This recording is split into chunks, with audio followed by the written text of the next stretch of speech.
If we Republicans choose Donald Trump as our nominee, the prospects for a safe and prosperous future are greatly diminished. Mitt is a failed candidate. He failed. He failed horribly. He's a choke artist. He's an absolute, and I started hitting him so hard. In fact, people say, why'd you hit him so hard? Because we cannot take another loss. We can't take another loss. And Mitt is indeed a choke artist. He choked, and he choked like I've never seen anyone choke. And he's seen choking. All right. Well, the hors d'oeuvres? Exactly. Well, that was then, and this is now, as they say. Donald Trump reported considering the same Mitt Romney, the choke artist, for Secretary of State. By the way, he called him a loser, a huge loser. All right, anyway, they're set to meet this weekend to go over this. South Carolina Governor Nikki Haley, she's also in the running. She's considered a rising star in the Republican Party, and she has limited to no foreign policy experience. I don't know why that should get in the way of anything. And, by the way, she also supported, not Trump, but one Marco Rubio. Then, when that didn't work, she even went for Ted Cruz in the GOP primary. Obviously, Trump and Haley haven't exactly seen eye to eye. I will not stop until we fight a man that chooses not to disavow the KKK. That is not a part of our party. That's not who we want as president. And she comes up to my office when she wants campaign contributions, and I've given her tremendous contributions over the years. But I guess now that I'm running, she doesn't like me quite as much. She liked me better when I was a giver of contributions than she does when I'm not. He also called her a crappy governor, but that was then and this is now. That KKK thing, oh, forget about it. Anyway, let's go to Jeff Sessions, or Jeff Beauregard Sessions, the all-Alabama senator. He met with Donald today. He is in the running for a cabinet position, again, possibly State Department or Attorney General, or even Secretary of Defense. His record, though, could catch up with him, or maybe it won't. 30 years ago, it was Sessions that denied a federal judgeship at the time. Now, he was 39, and he was a U.S. attorney in Alabama. He was denied the judgeship. Senate Judiciary Committee, they heard testimony during those hearings in March and May of '86 that Sessions had made racist remarks and called the NAACP and the ACLU un-American. Tom Figures, a black assistant U.S. attorney who worked for Sessions, testified that Sessions called him his boy on multiple occasions and joked about the KKK, saying that he thought Klan members were okay until he learned that they smoked marijuana. Well, that'll do it every time. Sessions, he's denied all of it, but nonetheless, he was denied that judgeship at the time. All right, let's break this into different parts.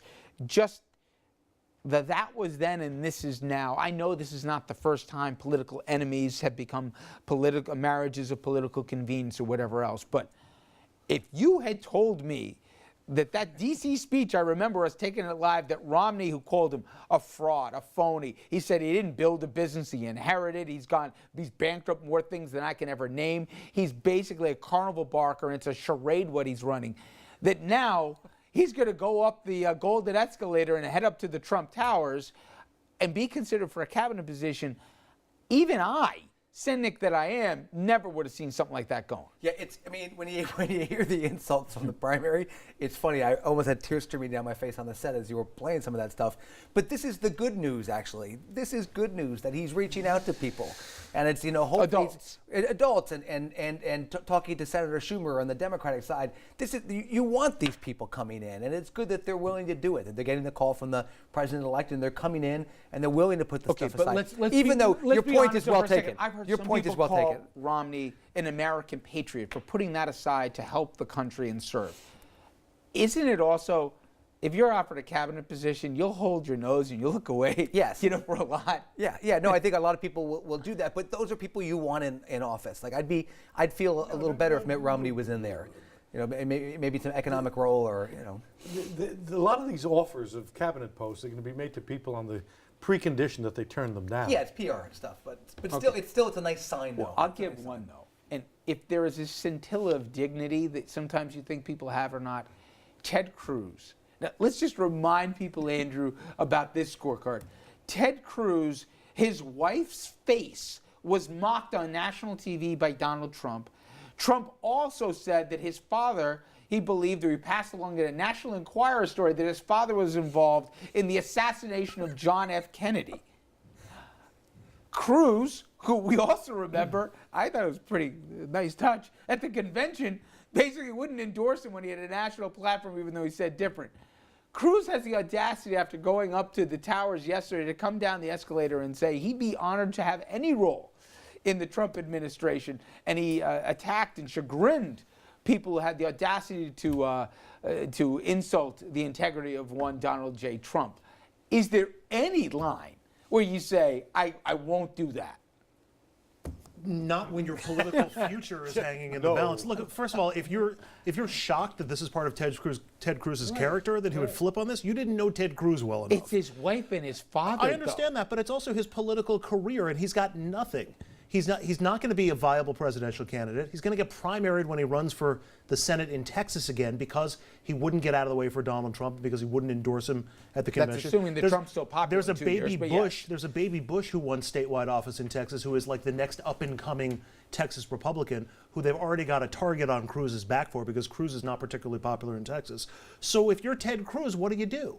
I mean, look, everything is transactional here, and I understand, I can't believe what they said in the primaries and that they're considering being in the cabinet now, but I also don't recall us having this kind of conversation in 2008 when Hillary Clinton, who was a bitter rival of Barack Obama's during the primaries, and there's a team of rivals said argument, we're actually able to bear the hatchet. My only point is, I don't remember the two of them calling each other choke artists, no, because losers, there's never been your dad killed Kennedy and your wife's face is ugly. There's never been a presidential nominee like Donald Trump. He has broken all of the rules with all of this. Saturday Night Live had a character years ago called Emily Latella. Never mind. A little old lady who would say some incredible thing. Killed a rat. And then all of a sudden, someone would say, that's not the way it is. And she'd just look up and she'd go, never mind. But we are in the era of Emily Latella. But it's better than the alternative. But in 4 years or 6 years or 8 years, are a lot of Republicans really going to remember how opposed Ted Cruz was and the things that he said during the primary process? Or is Ted Cruz calculating that people will forget by that point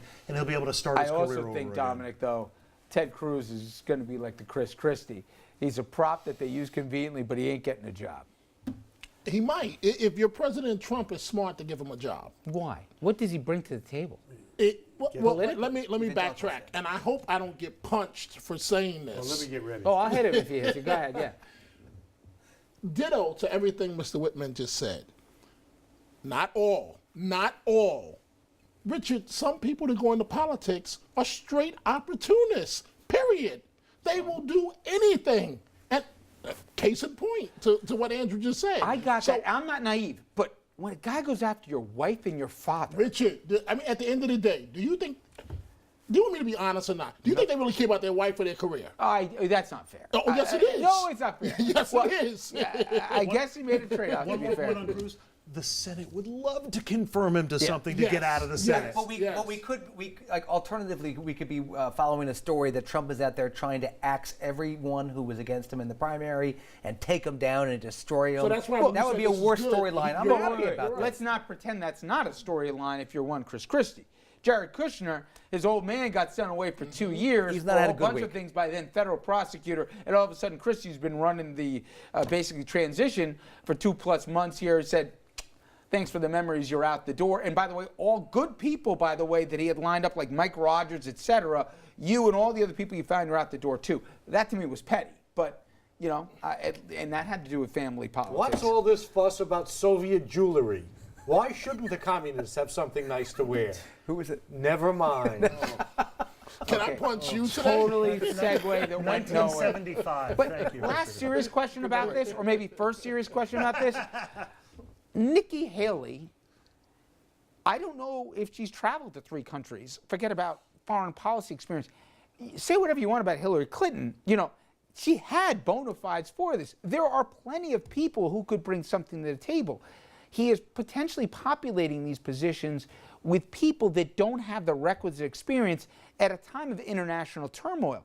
Doesn't experience matter something? No, she's been a governor for 3 terms. I mean, she's been a good governor. I like Nikki Haley. Okay, so you like and her I'm not as a sure good that governor. I'm not What sure I does that buy do what with they're the floating State her for. Department, though? You know what we haven't heard a lot of with the Trump names that have been floated so far? We haven't heard a lot of women's names. We haven't heard a lot of minorities' names. Nikki Haley is both. That's why her name is being floated. Do you really? Does anybody at this table really think she's going to be the next Secretary of State, or is she a wonderful trial balloon to float and look how inclusive the Trump administration is? I don't know. I think they put enough capital and they pushed it hard enough, it's going to look a little weird if they go to somebody that's considered in the Bannon world. But anyway, as they say, we shall see. All right, coming up next, speaking of global politics, many world leaders, they're petrified about President Trump, but one of them sees Trump as an ally. That guy? Syrian President Bashar Assad. You cannot make this up. It's got a lot of people very, very worried, and I think rightfully so.